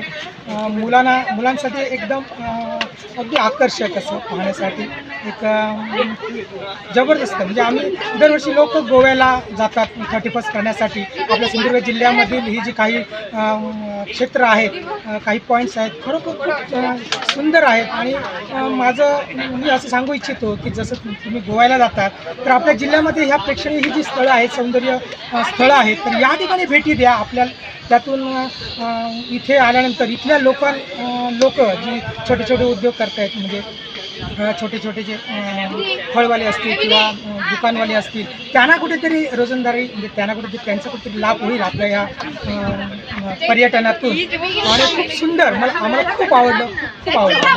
आम्ही आता या ठिकाणी पवनचक्की हे जे गार्डन आहे या ठिकाणी येतो. इथलं हे सौंदर्य पाहून खरोखरच आनंद वाटतोय. आणि पुढे आता आम्ही विजयदुर्गला आता जाण्याचा आमचा बेत आहे. सूर्य मावळायच्या अगोदरच आम्ही त्या ठिकाणी जाऊन परतायचं आहे. दोडामार्ग तालुक्यामध्ये पुन्हा आम्हाला जायचं आहे. आणि खूप छान असं हे सौंदर्य आहे. हे पाहण्यासाठी सर्व लोकांनी या ठिकाणी यावं. आपल्या जिल्ह्यातून नाही, जिल्ह्याच्या बाहेरून इतर राज्यातील जे पर्यटक आहेत त्यांनी सिंधुदुर्ग हा आमचा सिंधुदुर्ग पाहायचा, इथलं वैभव जे आहे ते पाहायचं आहे अशी मी विनंती करतो. यावा कोकण आपलो धसा, एवढं सांगू इच्छितो. मी देवगडचा मुंबईवरनं आलो आहे. स्पेशली बीच फेस्टिवल इथे 31st साजरा केला जातो. ऑसम. काल एक ट्रेलर पण बघितला, 30thला ट्रेलर होता, तो पण ऑसम होता. आणि 31stला तर पूर्ण जल्लोष असणार. तुम्ही बीच बघू शकता. हा बीच तुम्हाला मॉरिशियस, गोवा कुठेही असा बीच भेटणार. Super beach. मी याला 100/100 देणार. आणि तुम्ही पण नक्की देवगडला व्हिजिट करा. आम्ही देवबागवरनं आधी पुणा, कोल्हापूर, देवबाग आणि देवगड. तर देवगडला स्पेशली आज जल्लोषसाठी आलो होतो 31st. आज रात्री जल्लोष असणार आणि आम्ही डेफिनेटली एन्जॉय करणार. इथे फूड स्टॉल पण आहे आपले. आणि स्पेशली इथे जे लोकल जे प्रेझेंट करतात, गाणी बोला, त्याला डान्स बोला, ते आम्ही एन्जॉय करणार 31st डे. उद्या सकाळी मुंबईला ह्या अनेक प्रतिक्रिया आपण ऐकतोय त्या आहेत पर्यटकांच्या. मागच्या काही वर्षांपासून एक सुखद बाब म्हणावी लागेल सिंधुदुर्गसाठी विशेषतः, कारण जेव्हा 31st असतं किंवा न्यू इयर सेलिब्रेशन असतं ते शक्यतो लोकांचा किंवा पर्यटकांचा ओढा असतो तो गोव्याकडे, कारण तिथं मोठ्या प्रमाणात जल्लोषाच्या अनेक साधनसुविधा उपलब्ध असतात. मात्र मागच्या काही वर्षांपासून आपण पाहतोय अनेक पर्यटकांनी पसंती दिली आहे ती अशा शांत स्वच्छ समुद्रकिनाऱ्यांना, ज्यामुळे अनेक पर्यटकांची पावलं वळतायत ती आपल्या सिंधुदुर्गकडे. कारण असा कमालीचा शांत आणि सुंदर स्वच्छ समुद्रकिनारा किंवा पर्यटनासाठी उत्तम डेस्टिनेशन जर असेल तर ते केवळ आणि केवळ सिंधुदुर्गच आहे, अशा सुद्धा प्रतिक्रिया आपल्याला ऐकायला मिळतात. त्यामुळे एक पॉझिटिव्ह बाब आपल्या सिंधुदुर्गसाठीही म्हणायला हवी. आणि यातूनच आर्थिक उलाढाल जर झाली तर स्थानिकांना सुद्धा याचा मोठा फायदा होऊ शकतो. त्यामुळे जास्तीत जास्त पर्यटक आपल्या सिंधुदुर्गकडे कसे वळतील आणि महत्त्वाचं म्हणजे ते देखील स्वच्छतेची कशी काळजी घेतील हे सुद्धा पाहणं महत्त्वाचं ठरणार आहे. जसं आपण देवगडमध्ये आलेल्या पर्यटकांचं म्हणणं ऐकलं तसंच आपण पाहूयात मालवणमधले पर्यटक काय म्हणतात. त्यांना सिंधुदुर्गचे समुद्र किनारे असतील आणि त्याचबरोबर आता ज्या काही जलक्रीडा प्रकार आहेत ते त्यांना कसे वाटतात याविषयी जाणून घेऊया. माझं आहे मनीष साळवी. आता आम्ही इथे मालवणमध्ये सिंधुदुर्ग किल्ला वगैरे आता सगळं केलं आहे. आता इथून तारकर्लीला जाणार आहे. आता ते 2024 वर्ष जे सरत चाललेलं आहे ते आता त्याला निरोप देण्यासाठी आम्ही इथे आलेलो आहेत. आमची सगळी बच्चे कंपनी इथे आलेली आहे, सगळी फॅमिली. आता आम्ही खूप एन्जॉय करतो इकडे. आता सिंधुदुर्ग किल्ला आम्ही बघितला आहे. आता खूप एन्जॉय करून आम्ही इथून चाललेलो आहेत. आता तारकर्ली बीचला चाललो आहेत आम्ही. आम्हाला येऊन 4 दिवस झालेत. माझं तर खूप येते इथं. पोहायला बिवायला एकदम स्पॉट मस्त आहे. जर कुणाला फिरायला यायचं असेल नक्की या. अफोर्डेबल प्राईसमध्ये आहे, एकदम सीन ओके. आता 17 जण आलो आहे, सगळे एन्जॉय करतो. आम्ही आलो बाय आता दुसरं आलं, मजा आहे ना. आमच्यातले काय तर आहे जे आहेत नाही का ड्रिंकर्स, ते काढणार आहे. आम्ही तर रातच्याला प्लॅन केला की इथंच नाही का कॅम्प फायर करून बसायचं. फिशेस आहेत त्याच आपल्याला फ्राय करून खायच्या वगैरे. तुम्ही वाघोली पुणे, नाव कार्तिक गवळी. आता आपण ज्या प्रतिक्रिया ऐकल्या त्यावरून असं जाणवतंय की पुणे असेल, मुंबई असेल किंवा अगदी त्या आजूबाजूचा जो परिसर आहे, राज्यातली अनेक ठिकाणं आहेत, अनेक ठिकाणाहून पर्यटक न्यू इयर आणि 31st सेलिब्रेशनसाठी हे आता सिंधुदुर्गात दाखल होत असल्याचं आपल्याला पाहायला मिळतं आहे. मॅडम, मी तुमच्याकडे येते. एक सुखद बाब म्हणावी लागेल आपल्या सिंधुदुर्गच्या पर्यटनासाठी, कारण सिंधुदुर्ग जिल्हा हा पर्यटन जिल्हा घोषित होऊन अनेक वर्ष झाली. मात्र अनेकांचं असं बोलणं होतं की पर्यटक येतो मात्र लगेचच तो जातो, तो स्थिरावत नाहीये. कदाचित मागच्या काही दिवसांपासून ही सगळी परिस्थिती बदलताना आपल्याला पाहायला मिळते आणि ज्या काही हॉटेल्स निर्मिती होतीये, त्यानंतर अनेक सुविधा इथं निर्माण होत आहेत, त्याचा फायदा या पर्यटनाला होताना दिसतोय. कशा पद्धतीने आपण या सगळ्याकडे पाहू शकतो? निश्चितच जुईली, ज्या पद्धतीने आपला सिंधुदुर्ग जिल्हा पर्यटनदृष्ट्या आता समृद्ध व्हायला सुरुवात झालेली आहे, ते जर बघितलं तर निश्चितच सिंधुदुर्ग जिल्ह्याला पर्यटनातूनच याच्या पुढे उत्कर्ष आहे. पर्यटन जिल्हा म्हणून गेली कित्येक वर्ष पर्यटन जिल्हा सिंधुदुर्ग म्हणून बोलून त्याला असं थोडंसं हिणवण्याच्या भाषेमध्ये बोललं जात होतं. परंतु खऱ्या अर्थाने आता पर्यटन काय आहे हे आता आपण ह्या समोरच्या आपल्या दृश्यांमधूनच बघतोय.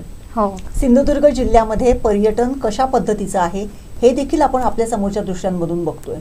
आपल्याबरोबर ज्या पर्यटकांनी आपल्याबरोबर आपल्या प्रतिनिधींबरोबर संवाद साधला, त्यांचं जर मत जर बघितलं तर निश्चितच सिंधुदुर्गातले समुद्रकिनारे की जे स्वच्छ सुंदर असे आहेत, सेफ आहेत, अशा ठिकाणी जाणं हे त्यांच्यासाठी एक चांगली बाजू आहे. आणि या दृष्टिकोनातून जर बघितलं तर सिंधुदुर्ग जिल्ह्याच्या ह्या किनारपट्टीच्या भागातल्या पर्यटनाला भविष्यामध्ये अत्यंत चांगलं आणि वैभवशाली असं वातावरण निर्माण होण्याची ही नांदी आहे असं आपण म्हणू शकतो. सिंधुदुर्ग जिल्ह्याच्या दृष्टिकोनातून जर बघितलं तर कित्येक वेळेस इथल्या पर्यटनाच्या दृष्टिकोनातून किंवा इथे जायचं तर इथे फक्त सिंधुदुर्ग किल्ला बघायचा, विजयदुर्ग किल्ला बघायचा किंवा 1-2 बीच बघायचे आणि मुक्कामासाठी एकतर गोव्यात जायचं किंवा पुन्हा परत आपापल्या गंतव्यस्थानी आपण पोचायचं, अशा पद्धतीचं एक वातावरण होतं. परंतु आज गोव्यात जाणारा पर्यटक सुद्धा मध्ये सिंधुदुर्गमध्ये स्थिरावू लागलाय. मगाशी एक पर्यटक तर थेट गोव्यातून सिंधुदुर्गमध्ये 31st सेलिब्रेशनसाठी आलेलं होतं. हे निश्चितच याचं द्योतक आहे. हे आपल्या सिंधुदुर्गच्या पर्यटनाची ही ताकद आहे. खरं बघायला गेलं तर ही जी ताकद आहे ती याच्या पुढे वर्षोनवर्ष वाढीस लागणार आहे आणि त्याचा फायदा सिंधुदुर्गातल्या आपल्या ह्या तरुणांना, इथले जे कोणी बेरोजगार आहेत त्यांना निश्चितच होईल आणि एक आर्थिक समृद्धी त्या दृष्टिकोनातून सिंधुदुर्ग जिल्ह्याला मिळेल हे तर निश्चितच आहे. त्याचा अत्यंत चांगल्या पद्धतीने इथल्या युवाईने जर वापर करून घेतला तर निश्चितच त्यांच्या आर्थिक उन्नतीबरोबर सिंधुदुर्ग जिल्ह्याच्या पर्यटन विकासाला देखील खूप चांगली चालना मिळू शकेल. इथे मला एक थोडासा सल्ला, आज खरं तर सल्ले वगैरे देण्याचा दिवस नाहीये, परंतु तरीही मी असं सांगू इच्छिते आपल्या सिंधुदुर्ग जिल्ह्यातल्या तमाम अशा युवकांना, बेरोजगारांना की त्यांना जर मुंबई पुणेची वाट न चोखाळता आपल्या जमिनीचा, आपल्या घराचा, आपल्या आजूबाजूच्या जागांचा जर खुबीने आणि कल्पकतेने जर वापर केला तर निश्चितच पर्यटनाच्या दृष्टिकोनातून तुम्हाला तुमचं भवितव्य खूप चांगलं आहे, अत्यंत सुवर्णमय असे आणि त्याचा 100% वापर करून घ्या. हाच संकल्प ह्या नवीन वर्षासाठी असेल असं मी म्हणेन. बरोबर. आता जाता जाता आपण थोडासा मागोवा घेऊया. खरं तर सिंधुदुर्गच्या अनेक घटनांनी लक्ष वेधलं होतं, ते म्हणजे जगभरात त्या घटनांची चर्चा झालेली होती, पडसाद उमटलेले होते. त्यामुळे जाता जाता त्या सगळ्या घटनांवर एक लक्ष टाकूया आणि पुढे भविष्यात म्हणजे 2025मध्ये सिंधुदुर्गला नेमकं काय अपेक्षित आहेत, सिंधुदुर्गकरांना नेमकं काय अपेक्षित आहेत त्याचा थोडासा आढावा घेऊया. मॅडम, काय सांगाल? आपण सुरुवात करूया ती म्हणजे अगदी दोडामार्गपासून ते आपला वैभववाडी शेवटचं टोक म्हणतो आपण आपल्या सिंधुदुर्ग जिल्ह्याचं, तिथपर्यंत येत करूया. आणि कुठल्या अशा महत्त्वाच्या घटना होता ज्यामुळे ज्याची चर्चा देशभरात झाली आणि त्याचे पडसाद प्रत्येक माणसावर इथले उमटले? सगळ्यात महत्त्वाचं म्हणजे टोटल म्हणजे पूर्णच आपल्या भारताच्या दृष्टिकोनातून जर बघितलं तर आपण जर बघितलं तर मागच्या वर्षी म्हणजे यावर्षीच आता 22 जानेवारीला जे राम मंदिराचं उद्घाटन झालं, अत्यंत मोठा इव्हेंट होता आणि सिंधुदुर्गवासियांनी सुद्धा तो क्षण, त्या राम मंदिराच्या उद्घाटनाचा क्षण अक्षरशः ते सगळेजण जगले. आपल्या सिंधुदुर्ग जिल्ह्यामधून सुद्धा अनेक लोक राम मंदिराचा हा जो काही न भूतो न भविष्यती असा उद्घाटनाचा सोहळा होता तो बघण्यासाठी म्हणून गेलेले होते. आपल्या सिंधुदुर्ग जिल्ह्यातल्या दाभोली मठाच्या मठाधीशांना या सोहळ्याचं विशेष असं आमंत्रण होतं आणि त्यासाठी ते गेलेले होते. रामलल्लाची ती अत्यंत विलोभनीय लोभस अशी मूर्ती डोळ्यामध्ये साठवण्यासाठी अनेक लोक त्यानंतरही तिथे जात होते आणि संपूर्ण भारतभूमीमध्ये हा जो काही क्षण आहे तो खूप चांगल्या पद्धतीने साजरा केला गेला. त्याचबरोबर ही जशी एक अत्यंत सुखद, अत्यंत चांगली अशी घटना होती, एक दुर्दैवी घटना देखील आपल्या सिंधुदुर्ग जिल्ह्यामध्ये घडली आणि ती म्हणजे मालवणच्या राजकोट किल्ल्यावरचा जो काही छत्रपती शिवाजी महाराजांचा पुतळा होता त्याचं कोसळणं. अत्यंत दुर्दैवी, लाजिरवाणी आणि फारच आपल्या संपूर्ण याला काळिमा फासणारी अशी घटना होती. त्याचं नंतर राजकारण अनेक गोष्टींनी केलं गेलं असेल, परंतु ही जी घटना होती ती दुर्दैवी होती. त्याच्यानंतरही उलटसुलट प्रतिक्रिया अनेक ठिकाणी उमटल्या गेल्या. संपूर्ण महाराष्ट्रामध्ये या घटनेचे पडसाद उमटले गेले. आता ती घटना झाल्यानंतर एक चांगली गोष्ट आहे की 2च दिवसापूर्वी पुन्हा एकदा त्या ठिकाणी तो पुतळा उभारण्याचं जे काम आहे ते सुप्रसिद्ध अशा राम सुतार यांच्या कंपनीला देण्यात आलेलं आहे आणि राम सुतार स्वतः प्रत्यक्ष तिथे येऊन त्यांनी ती सगळी जागा बघून, त्यांच्या पुत्राने, त्यांचा मुलगा त्यांनी देखील ती जागा बघून तिथे कशा पद्धतीचं कन्स्ट्रक्शन असायला पाहिजे, कशा पद्धतीचं तिथे आर्किटेक्चरल हे असायला पाहिजे, हे सगळं बघून तिथे पुन्हा एकदा तो पुतळा त्याच्याही पेक्षा अत्यंत चांगल्या दिमाखात उभा राहील ह्याच्यासाठीचं कामकाज सुरू झालेलं आहे. ह्या 2 अत्यंत ठळक आणि मोठ्या घटना सिंधुदुर्ग जिल्ह्याच्या दृष्टिकोनातून महत्त्वाच्या होत्या आणि की ज्याचे पडसाद संपूर्ण सिंधुदुर्ग जिल्ह्यामध्ये अगदी वैभववाडीपासून दोडामार्गपर्यंतच्या टोकापर्यंत जाणवले गेलेले होते. दरम्यानच्या कालावधीमध्ये जर बघितलं तर आपल्या जिल्ह्यामध्ये 2 मोठ्या म्हणजे आपल्या जिल्ह्यामध्ये भारतातच इलेक्शन झाल्या. लोकसभेची इलेक्शन झाली आणि त्याच्यानंतर विधानसभेची इलेक्शन झाली. लोकसभेची इलेक्शन ही या दृष्टीने अत्यंत महत्त्वाची होती की माजी खासदार नारायण राणे म्हणजे तत्कालीन माजी खासदार नारायण राणे असं आपण म्हणूया, ते पुन्हा एकदा खासदारकीच्या इलेक्शनसाठी उभे राहिलेले होते आणि त्याच्यानंतर 3ऱ्या वेळेस म्हणजे आपली विजयाची हॅट्रिक साधण्यासाठी सज्ज झालेले विनायक राऊत हे शिवसेनेकडून उभे झालेले होते. शिवसेनेकडून आणि भाजपकडून नारायण राणे यांना तिकीट देण्यात आलेलं होतं. अगदी शेवटच्या क्षणी म्हणजे केवळ 17 दिवस अगोदर नारायण राणे यांना तिकीट भाजपकडून देण्यात आलं आणि संपूर्ण जो काही मतदारसंघ आहे रत्नागिरी सिंधुदुर्ग मतदारसंघ हा अक्षरशः वेगळ्या पद्धतीने ढवळून निघालेला होता. एकीकडे शिवसेनेची अस्तित्वाची लढाई तर दुसरीकडे भाजपने नारायण राणेंना तिकीट देऊन त्यांच्यावरती पुन्हा दाखवलेला विश्वास. हे जर बघितलं तर तो विश्वास पुन्हा एकदा नारायण राणे यांनी म्हणता कामा नये तर त्यांच्या कार्यकर्त्यांनी सिंधुदुर्ग आणि रत्नागिरीतल्या लोकांनी पुन्हा एकदा सार्थ करून दाखवला आणि पुन्हा एकदा नारायण राणे हे खासदार झाले. त्याच्यानंतर सगळ्यात महत्त्वाचं होतं ती म्हणजे विधानसभेची निवडणूक की जी लोकसभेनंतर लगेचच होणार. मग ती गणपतीत असेल की दसऱ्यात असेल की कधी असेल हे करता दिवाळीच्या वेळेस त्या निवडणुकीची घोषणा झाली आणि संपूर्ण दिवाळी ही त्या आचारसंहितेमध्ये गेली. आणि असं असताना सुद्धा पुन्हा एकदा या 3ही विधानसभा मतदारसंघांमध्ये जर बघितलं तर महायुतीचे उमेदवार निवडून आले आणि सगळ्यात महत्त्वाचं म्हणजे कुडाळ मतदारसंघ जो होता, कुडाळ तालुक्याच्या मतदारसंघातून ज्या वैभव नाईकांनी एकेकाळी नारायण राणेंचा पराभव करून तिथे आपलं आमदारकीची सुरुवात केलेली होती, त्या कुडाळ तालुक्याच्या मतदारसंघातून त्यांच्याच सुपुत्राने वैभव नाईक यांचा पराभव करून पुन्हा एकदा राणेशाहीची सुरुवात या मतदारसंघामध्ये केली. एकूणच जर बघितलं तर सिंधुदुर्ग जिल्ह्यामध्ये कणकवली मतदारसंघातून नारायण राणेंचे सुपुत्र यांनी हॅट्रिक तिथे केली. त्याच्यानंतर निलेश राणे यांनी कुडाळ मतदारसंघामधून आपल्या आमदारकीची सुरुवात केली आणि सावंतवाडी मतदारसंघामधून चौथ्या वेळेस दीपक केसरकर अत्यंत मोठ्या मतांच्या फरकाने विजयी झाले आणि त्यांनी सावंतवाडी मतदारसंघावरचं आपलं जी काही पकड आहे ती पुन्हा एकदा सिद्ध करून दाखवली. हे जर बघितलं तर सिंधुदुर्ग जिल्ह्यावरती पकड ही राणे फॅमिलीची आहे. सिंधुदुर्ग जिल्ह्यामध्ये अजूनही राणेशाहीला जपणारा, राणेशाहीला हे करणारा म्हणजे त्यांना मानणारा असा फार मोठा वर्ग आहे. इथली जनता आहे.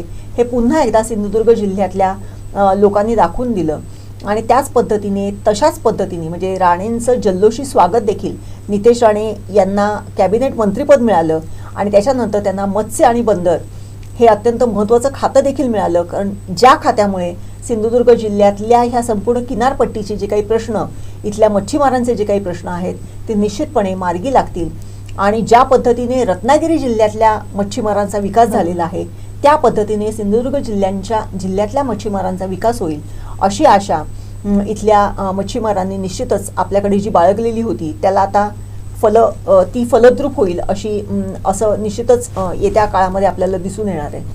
हे जर बघितलं तर एकूणच राम जन्मभूमी किंवा राम मंदिराचं उद्घाटन, छत्रपती शिवाजी महाराजांचा कोसळलेला पुतळा आणि ह्या सिंधुदुर्ग जिल्ह्याच्या दृष्टिकोनातून अत्यंत महत्त्वाच्या ठरलेल्या लोकसभा आणि विधानसभा निवडणुका हे एक ठळक असे मुद्दे सिंधुदुर्ग जिल्ह्याच्या दृष्टिकोनातून अत्यंत महत्त्वाचे होते. जुईली बरोबर. आता आपण मागोवा तर घेतला, फ्लॅशबॅक आपण पाहिला, पण आता महत्त्वाचं म्हणजे 2025 वर्ष येत आहे. महत्त्वाच्या घडामोडी सिंधुदुर्गात घडल्यात 2024मध्ये. त्याचे पडसाद आता कधी ना कधी काही ना काही प्रमाणात आता 2025वर उमटणारच आहेत. आता ही लोकसभा झाली, त्यात नारायण राणे खासदार झालेत. त्यानंतर आपल्या तिन्ही विधानसभा मतदारसंघामध्ये पाहिलं तर महायुतीची सत्ता आली. नितेश राणेंना मंत्रिपद मिळालं आणि जे सिंधुदुर्गसाठी महत्त्वाचं होतं, जो गाभा आहे आपल्या सिंधुदुर्गचा तो म्हणजे मच्छीमार, त्यांच्या विकासासाठी एक महत्त्वाचं जे मंत्रिपद होतं ते सिंधुदुर्गकडे आलंय. त्यामुळे निश्चितच बदल होतील अशी आपण आशा बाळगूयाच. पण आता दुसरा महत्त्वाचा प्रश्न म्हणजे आरोग्य असेल, शिक्षण असेल आणि रोजगार असेल. गेल्या अनेक वर्षांपासून म्हणजे सिंधुदुर्ग जिल्ह्याची निर्मिती झाल्यापासून ते आता 25व्या वर्षापर्यंत म्हणजे 2025 पर्यंत किंवा 2024 पर्यंत आतापर्यंत आपण म्हणूया, आपण त्याच गोष्टींबाबत चर्चा करतोय. मात्र ठोस परिणाम होताना दिसत नाहीये. कदाचित 2025मध्ये या सगळ्याचे परिणाम किंवा या सगळ्याचे फायदे कशा पद्धतीने आपल्याला होतील काय वाटतं आणि आपल्याला काय बदल व्हावेत आणि अपेक्षितच आहेत 2025मध्ये होणं, काय सांगाल याबद्दल? जुली, आपण तिन्ही विषयांचा थोडासा एक आढावा घेऊया. आपण सगळ्यात पहिल्यांदा आरोग्याच्या दृष्टिकोनातून जर बघितलं तर सिंधुदुर्ग जिल्ह्याचे जे म्हणजे भाईसाहेब सावंत हे आरोग्यमंत्री होते, तत्कालीन आरोग्यमंत्री होते, तेव्हापासून आरोग्याच्या दृष्टिकोनातून सिंधुदुर्ग जिल्ह्याला एक वेगळं दृष्टिकोनातून बघितलं जाते. सिंधुदुर्ग जिल्हा हा गावखेड्यामध्ये बसलेला, ग्रामीण भागांमध्ये बसलेला, अत्यंत ग्रामीण भागातून म्हणजे आपल्याकडे दोडामार्गच्या अगदी मोर्ले, पाटगड इथूनही येणारा रुग्ण आहे आणि त्याचबरोबर कुडाळ शहर असेल, मालवण शहर असेल, कणकवली शहर असेल, इथूनही येणारा रुग्ण आहे. या सगळ्या दृष्टिकोनातून जर बघितलं तर सिंधुदुर्ग नगरीमध्ये जे उभारलेलं सिव्हिल हॉस्पिटल होतं म्हणजे शासकीय रुग्णालय, ह्याच्याकडे फार आशेने, अत्यंत अपेक्षेने लोक बघत असत आणि तिथे तशीच जरी म्हणजे डॉक्टरांची थोडीशी कमतरता होती तरीही सिव्हिल हॉस्पिटल म्हटलं की तिथे लोकांना सुविधा मिळत असे. तिथे लोक गेल्यानंतर त्यांना चांगली ट्रीटमेंट मिळून तिथून लोक बरी होऊन आपापल्या घरी जात असत. गरीब जो माणूस आहे, अत्यंत गावातला गरीब माणूस आहे, त्याच्यासाठी सिव्हिल रुग्णालय म्हणजे एक देवदूतासारखं होतं. परंतु जुईली गेल्या काही वर्षात ह्या जिल्हा रुग्णालयाची जी काही परिस्थिती झालेली आहे ती जर बघितली तर अक्षरशः रुग्णांची जी काही ससेहोपट असते ती जर बघितली तर वाईट वाटते. आपण फार आशेने, फार उत्साहाने शासकीय वैद्यकीय महाविद्यालय इथे सुरू केलं आणि ज्या दिवशी शासकीय वैद्यकीय महाविद्यालय सुरू झालं त्यावेळेस जिल्हा रुग्णालयाची सगळी सूत्र ही वैद्यकीय महाविद्यालयाकडे गेली आणि या वैद्यकीय महाविद्यालयाकडे गेल्यामुळे एक वेगळंच म्हणजे खरं तर एकीकडे शासकीय वैद्यकीय महाविद्यालय आल्यामुळे एका डोळ्यामध्ये हसू होतं तो दुसऱ्या डोळ्यामध्ये आसू होता. कारण ज्या दिवसापासून हे व्यवस्थापन तिकडे गेलेलं आहे तेव्हापासून या शासकीय त्या सिव्हिल हॉस्पिटलची जी काय आहे त्या तिकडे जाणाऱ्या रुग्णांची जी काही ससेहोलपट आहे ती जर बघितली तर अक्षरशः नको वाटते.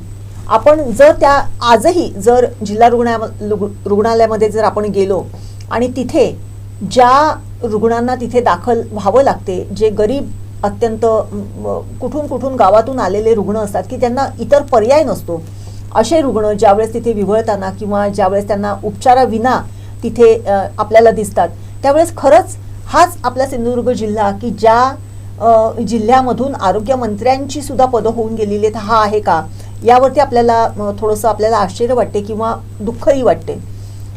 इथे थोडंसं आपलं कदाचित बोलणं हे शूड होऊ शकते, परंतु माझी तर अशी अपेक्षा आहे की सिंधुदुर्ग जिल्ह्यातून जोपर्यंत गोवा आणि कोल्हापूरला आणि मुंबईला जाणारा रुग्ण थांबत नाही तोपर्यंत सिंधुदुर्ग जिल्ह्यातली आरोग्य सेवा ही परिपूर्ण आहे असं म्हटलं तर ते चुकीचं ठरणार आहे. आपल्या सिंधुदुर्ग जिल्ह्यातला माणूस हा अत्यंत साधा आहे, गरीब आहे, फार विश्वासून तो डॉक्टरांकडे जात असतो आणि डॉक्टरांकडे म्हणजे तो सिव्हिल म्हणजे जी काही शासकीय सरकारी यंत्रणा आहे त्याचा तो वापर करत असतो. परंतु या शासकीय आरोग्य यंत्रणेकडून जर त्या रुग्णांची अशा पद्धतीने जर फसवणूक होत असेल तर ती चुकीची आहे आणि याच्याकडे आपले राज्यकर्ते निश्चितच लक्ष देतील असं आपण गृहीत धरूया. बरोबर. दुसरा विषय आहे शैक्षणिकदृष्ट्या. आपण नेहमी बघतो जुईली 10वी 12वीमध्ये आपल्या जिल्ह्याचा टक्का अत्यंत चांगला असतो. आपल्या जिल्ह्यामध्ये आपला जिल्हा कोकण विभागामध्ये सगळ्यात हायेस्ट असतो. आपल्या जिल्ह्यातल्या मुली कोकण विभागामध्ये हायेस्ट असतात. हे फक्त 10वी आणि 12वीच्या दृष्टिकोनातून आपण बघतो. सुदैवाने आपल्या सिंधुदुर्ग जिल्ह्यामध्ये SSPM चं इंजिनिअरिंग कॉलेज आहे, वैद्यकीय मेडिकल कॉलेज सुद्धा SSPMचं आता झालेलं आहे की जे खाजगी आहे. आपल्या सावंतवाडीचं भाईसाहेब सावंत कॉलेज तर आहेच, आयुर्वेदिक महाविद्यालय तर आहेच. त्याचप्रमाणे भोसले नॉलेज सिटीसारखं अत्यंत सुसज्ज असं एक कॉलेजचं संकुल सावंतवाडीमध्ये उभारलेलं आहे. परंतु आजच्या दृष्टीला जर आजच्या घडीला जर बघितलं तर 10वीमध्ये जेवढी मुलं आपल्या जिल्ह्यामध्ये परीक्षेला अपियर होतात त्याच्यानंतर 12वीला जी काही मुलं अपियर होतात आणि त्यानंतर पुढे 15वीपर्यंत जाणाऱ्या मुलांचा जो काही टक्का असतो तो किती असतो. मग 12वी ते 15वीमध्ये एवढा ड्रॉपआउट का होतो आणि ही मुलं जातात तरी कुठे, ह्याचा विचार गांभीर्याने करण्याची आवश्यकता आहे. कारण आज छोट्या मोठ्या नोकरीसाठी आपल्या पोटापाण्याच्या सोयीसाठी गावची गावं वाड्याच्या वाड्या सिंधुदुर्गातल्या ओस पडत चाललेल्या आहेत. अत्यंत 10, 15, 12 हजाराच्या नोकरीसाठी इथला मुलगा मुंबई पुण्याची वाट धरतो. तिथे कुठेतरी रस्त्याच्या बाजूला काहीतरी छोटंसं हे घेऊन तो तिथे काम करतो.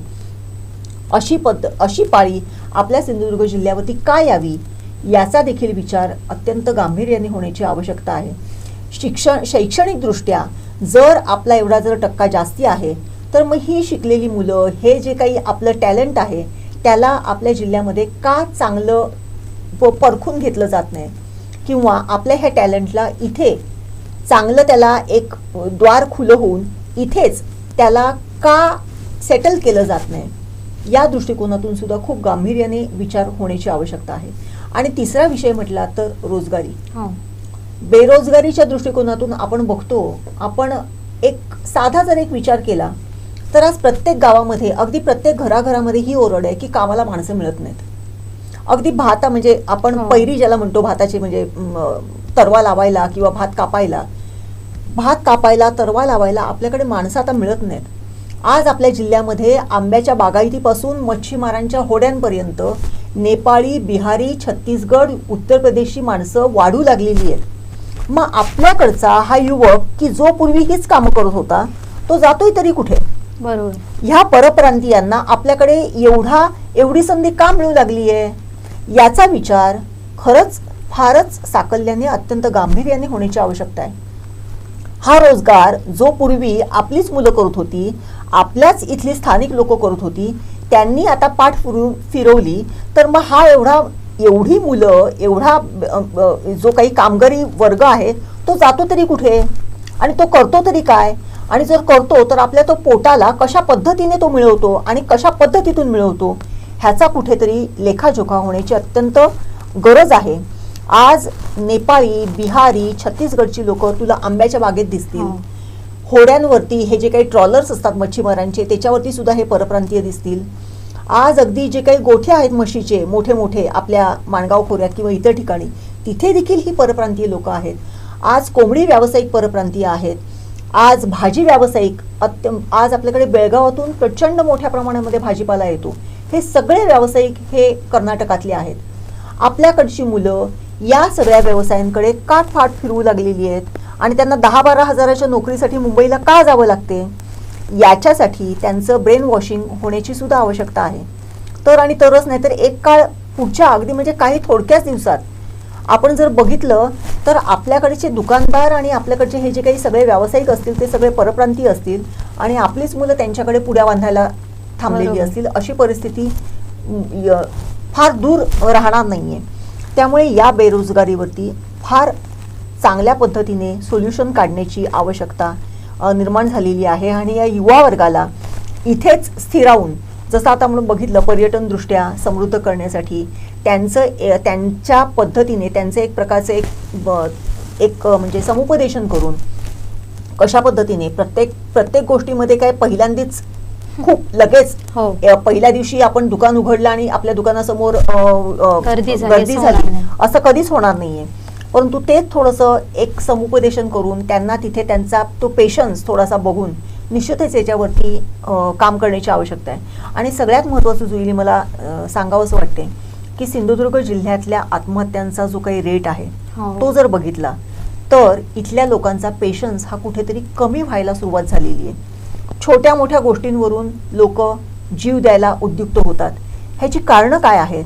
शालेय वयीनपासून कॉलेजमधली तरुणांची संख्या यात जास्त आहे. निश्चितच ह्याचा देखील फार गांभीर्याने विचार करण्याची आवश्यकता आहे. कारण जेवढं महाराष्ट्रामध्ये आत्महत्यांचं प्रमाण नाही तेवढं आपल्या सिंधुदुर्ग जिल्ह्यांमध्ये आत्महत्यांचं प्रमाण आहे. त्यामुळे याचा विचार म्हणजे ज्या सिंधुदुर्ग जिल्ह्यातल्या लोकांना अत्यंत हुशार म्हटलं जाते, अत्यंत चाणाक्ष म्हटलं जाते, अत्यंत सहृदयी म्हटलं जाते, लोकांचा पाहुणचार करण्यासाठी इथली लोक खूप आसुसलेली असतात, चांगल्या पद्धतीने लोकांचं इथे स्वागत केलं जाते. मग कुठे जातो त्यावेळेस त्यांचा हा सारासार विवेकपणा की ज्या वेळेस त्यांना आत्महत्या करावीशी वाटते याचा कुठेतरी, कारण हे जे नैराश्य आहे, हे जे वैफल्यग्रस्त जीवन आहे हे त्यांच्या वाट्याला काय येतंय आणि ह्या नैराश्यातून बाहेर पडण्यासाठी काय करायला पाहिजे याच्यावरती सुद्धा खूप चांगल्या पद्धतीने विचार करण्याची आवश्यकता निर्माण झालेली आहे. जुईली, आज आपण साध्या गोष्टींमध्ये बघतो, अगदी म्हणजे तू जसं म्हणालीस की लहान मुलं 3री, 4थी, 5वीतली मुलं आईबाबांनी, म्हणजे पूर्वी ही परिस्थिती नव्हती. पूर्वी घराघरांमधून पेजच असे, भाकरीच असे, भाजीच असे. कालौघामध्ये याच्यामध्ये फरक होणारच, त्यामध्ये काहीच गैर नाहीये. कालौघामध्ये ह्या सगळ्या गोष्टी बदलणार. परंतु आपले पेशन्स, आपल्या मेंदूची जी काही विचार करण्याची क्षमता आहे ती आपण एवढी वोलेटाईल का करून ठेवलेली आहे का आपण झटक्यात सगळं नष्ट झालंय असं म्हणतो आणि एवढ्या टोकाच्या पातळीपर्यंत जातो. याचा सुद्धा फार गांभीर्याने विचार करण्याची आज सिंधुदुर्ग जिल्ह्याच्या दृष्टिकोनातून खरंच गरज निर्माण झालेली आहे. बरोबर. आणि एकूणच जर बघितलं तर आपला जिल्हा हा युवाईचा जिल्हा म्हणून म्हटला जातो. या युवाईला जर चांगल्या पद्धतीने हँडल केलं, त्यांना एक चांगली दिशा दाखवली तर येत्या काही वर्षात सिंधुदुर्ग जिल्ह्यासारखा जिल्हा, मी म्हणेन महाराष्ट्रातच नाही, भारतातच नाही, परंतु संपूर्ण जगामध्ये नसेल. आपल्या सिंधुदुर्ग जिल्ह्याचा आदर्श घ्यावा याच्यासाठी समस्त सिंधुदुर्गवासियांनी एकत्र होऊन पुढे जाऊया असंच आवाहन मी ह्या नवीन वर्षाच्या शेवटच्या संध्याकाळी मी संपूर्ण सिंधुदुर्ग जिल्हावासियांना करेन. बरोबर. तुम्ही ज्या अपेक्षा व्यक्त केलेल्या आहेत त्या अपेक्षा 2025 पर्यंत काही प्रमाणात का होईना पूर्ण होणं अपेक्षित आहे. धन्यवाद मॅडम. आता ह्याच नोटवर आपण थांबूया. आणि जसं आपण पाहिलं तर सध्या 31चा जल्लोषाचं वातावरण आहे. नववर्षाच्या स्वागतासाठी आता प्रत्येक जण सज्ज झालेला आपल्याला पाहायला मिळतोय आणि हे सगळं घडत असताना यावर्षी मात्र कमालीचं वेगळी आणि पॉझिटिव्ह बाब आपल्याला पाहायला मिळते, ती म्हणजे सिंधुदुर्गसाठीची, सिंधुदुर्गच्या पर्यटनाच्या बाबतीतली. कारण पर्यटनासाठी मोठ्या प्रमाणात आता पर्यटक हे सिंधुदुर्गला पसंती देऊ लागलेले आहेत. आपण अनेकांच्या प्रतिक्रिया ऐकलेल्या होत्या, त्या माध्यमातून आपल्याला समजते की अगदी मुंबईपासून पुणे असेल, अगदी गोव्यातली सुद्धा लोक, म्हणजे गेल्या कित्येक वर्षापासून इथला जो क्राऊड होता तो गोव्यात जायचा आणि तिथं सेलिब्रेट करायचा न्यू इयर, तर ते सुद्धा आता सिंधुदुर्गात घडत असल्याचं आपल्याला पाहायला मिळतंय. आता देवगड असेल, मालवण असेल, सावंतवाडी असेल, वेंगुर्ला असेल आणि कणकवली सुद्धा असेल, इथं प्रत्येक ठिकाणी महोत्सव सुद्धा रंगताना आपल्याला पाहायला मिळतात. त्यामुळे कलाकारांना सुद्धा, म्हणजे सिंधुदुर्गातल्या कलाकारांना सुद्धा एक व्यासपीठ निर्माण होत असल्याचं आपल्याला पाहायला मिळतंय. त्यामुळे एक पॉझिटिव्ह वातावरण सध्या आपल्याला पाहायला मिळतंय आणि हे सगळ्या गोष्टी अशाच राहू देत. 2025 ज्या अपेक्षा मॅडमनी व्यक्त केलेल्या होत्या त्या पूर्ण होताना आपल्याला दिसू देत. आणि जाता जाताना एवढंच म्हणेन ते म्हणजे प्रत्येक वर्ष काहीतरी नवीन देऊन जात असतं, प्रत्येक वर्ष नवीन वर्ष काहीतरी घेऊन येत असतं. तर चला सरत्या वर्षाला निरोप देऊया, नव्या वर्षात नवे संकल्प हाती घेऊयात. गुड बाय 2024, वेलकम 2025 आणि कोकण सात लाईव्हच्या टीमच्या तर्फे तुम्हा सगळ्यांना हॅपी न्यू इयर. तर इथंच थांबतोय आणि पुन्हा एकदा जाऊया थेट आपल्या त्या दृश्यांकडे आणि बाय बाय 2024 आणि वेलकम 2025.